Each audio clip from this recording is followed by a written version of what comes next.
Was a tragedy in the Middle East.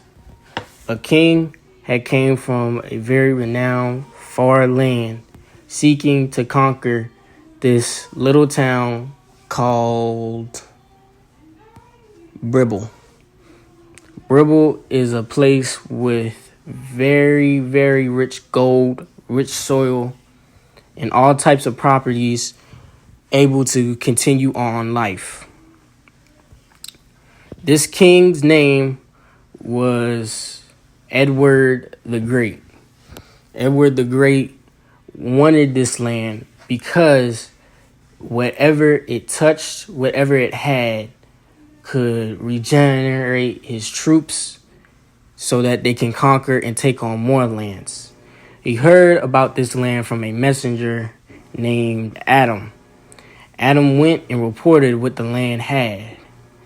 And Brittle's leader did not want King Edward to take over this land. So King Edward sends his troops and marches around Bribble.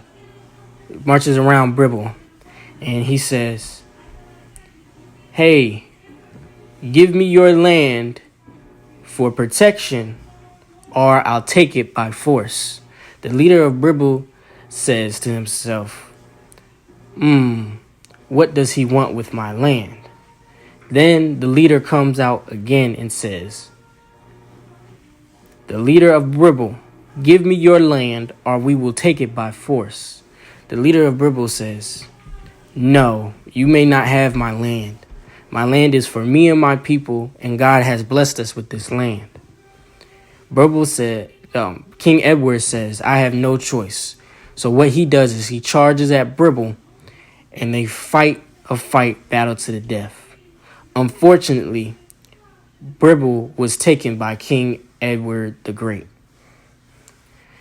But years later, they found out that the king of Bribble had an heir, a son that was only 5 years old as these events happened.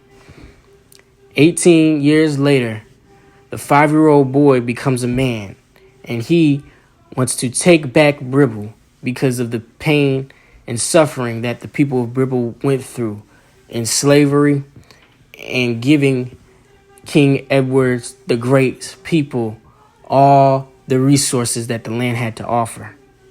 But this wasn't no ordinary revolution to get out of bondage.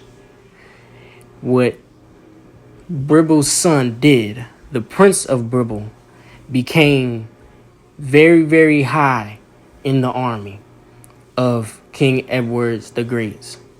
And what he did was he got up so high that he decided to duel King Edward the Great in the castle of Bribble, where his father once ruled. And Prince Bribble decided that he would take it by force instead of reconciling and making peace. So what happened? Another war happened in Bribble, but in this time, Prince Bribble slayed the head of King Edward the Great, and now he is finished and has reclaimed his throne.